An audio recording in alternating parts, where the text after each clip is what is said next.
এবার নজর রাখবো পরবর্তী খবরের দিকে। অগ্নিমূল্য সবজি বাজার।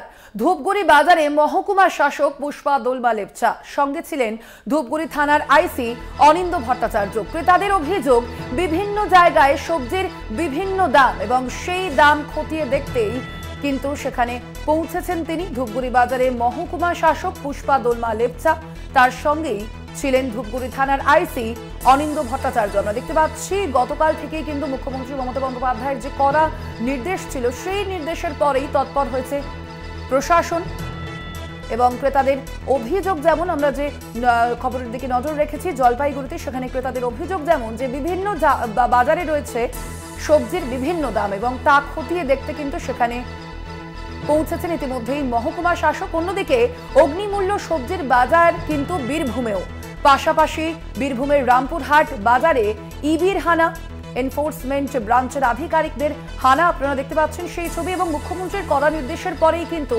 রীতিমতো তৎপর হয়েছে প্রশাসন। এনফোর্সমেন্ট ব্রাঞ্চের আধিকারিকরা তারা সবজি বিক্রেতাদের সঙ্গে আজ কথা বলেন, কিভাবে দাম নিয়ন্ত্রণে আসবে সেই বিষয়ে কিন্তু কথা বলেন এনফোর্সমেন্ট ব্রাঞ্চের আধিকারিকরা। ইতিমধ্যেই মুখ্যমন্ত্রী মমতা বন্দ্যোপাধ্যায় তিনি যে নির্দেশ দিয়েছেন, আগামী বেশ কয়েকদিনের মধ্যেই কিন্তু এই সবজি বাজারের যে দাম অগ্নিমূল্য তা নিয়ন্ত্রণে আনতে হবে, এমনটাই নির্দেশ তার। এবং সেই মতোই টাস্ক ফোর্সের অভিযান যেমন একদিকে চলছে, অন্যদিকে ইবি অর্থাৎ এনফোর্সমেন্ট ব্রাঞ্চের আধিকারিকরাও কিন্তু বিভিন্ন বাজারে হানা দিচ্ছেন।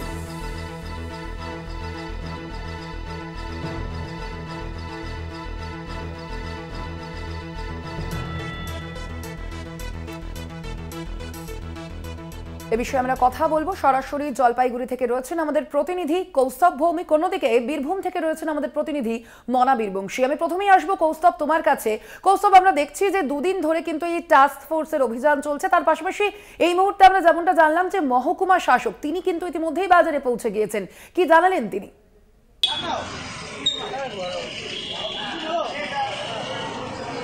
দেখো স্বর্ণালী, তুমি যে জানো যে মুখ্যমন্ত্রী মমতা বন্দ্যোপাধ্যায় সবজির যে দাম অর্থাৎ নিত্য প্রয়োজনীয় আনাজপাতির যে দাম, সেই দাম নিয়ন্ত্রণ করার জন্য ইতিমধ্যে নবান্নের সাংবাদিক সম্মেলন বৈঠক করেছেন এবং প্রশাসনের যে বিভিন্ন স্তর, জেলা স্তর, মহকুমা স্তর, ব্লক স্তরে নির্দেশ দিয়েছেন যাতে মানুষের নাগালের মধ্যে থাকে সবজির দাম। আর তারপর থেকে দেখা যাচ্ছে এ রাজ্যের বিভিন্ন বাজারে কিন্তু প্রশাসনের তরফ থেকে সবজির দাম যাচাই করা হচ্ছে। আজ একদম সাত সকালে ধূপগুড়ি যে রেগুলেটেড মার্কেট অর্থাৎ পাইকারি বাজার, সেই পাইকারি বাজারে ধূপগুড়ির যিনি মহকুমা শাসক রয়েছেন পুষ্পা দোলমা লেপচা, ধূপগুড়ি থানার আইসির নেতৃত্বে বিশাল একটি টিম সেখানে যায় এবং প্রাথমিকভাবে দেখা হয় যে পাইকারি বাজারে কি দরে সবজি বিক্রি হচ্ছে। কেননা পাইকারি বাজারে সবজি কিন্তু পরে খোলা বাজারে বিক্রি হয়। প্রথম অবস্থায় পাইকারি বাজারের দামে যে বিভিন্ন আনাজপাতির দামের যে একটা তালিকা সেটা তৈরি করা হয়। পরবর্তীতে মহকুমা শাসক সব একদম সেখান থেকে চলে আসে খুচরো বাজারে এবং খুচরো বাজারে দেখা যায় যে পাইকারি বাজারের সঙ্গে খুচরো বাজারের যে দামের তারতম্য সেটা অনেকটাই বেশি। একদম পাইকারি বাজারে আজকে যেখানে কাঁচা লঙ্কা 80 টাকা কিলো দরে বিক্রি হয়েছে, সেখানে কিন্তু খুচরো বাজারে কোথাও 120 টাকা, কোথাও 140 টাকা কেজি দরে বিক্রি হচ্ছে। অবশ্যই সেদিকে আমাদের নজর থাকবে, তবে তার পাশাপাশি নজর রাখবো বীরভূমের দিকেও। বীরভূম থেকে রয়েছেন আমাদের প্রতিনিধি মনা। আমরা দেখতে পাচ্ছি আজ কিন্তু রামপুরহাট বাজারে সেখানে ইবির হানা, তো সেক্ষেত্রে এনফোর্সমেন্ট ব্রাঞ্চের আধিকারিকরা তারাই বা কি জানালেন, আর কতদিনের মধ্যে এই দাম কমবে? স্বর্ণালী, বীরভূম জেলা পুলিশের পক্ষ থেকে একটি বিশেষ টিম গঠন করা হয়েছে।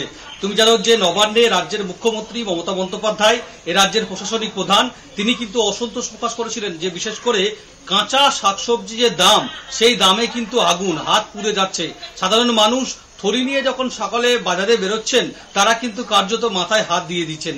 খুব স্বাভাবিকভাবেই আমরা দেখতে পাচ্ছি যে কোথাও হয়তো দেখা যাচ্ছে যে পেঁয়াজের প্রতি কেজি 50 টাকা হচ্ছে, কোথাও দেখা যাচ্ছে আলুর দাম হচ্ছে 35 টাকা কেজি। খুব স্বাভাবিকভাবেই পটল, টমেটো, ঢেঁড়স, সামগ্রিক যে সবজির দাম কিন্তু আকর্ষ হওয়া অগ্নিমূল্য বাজার পরিবেশ কিন্তু তৈরি হয়েছিল।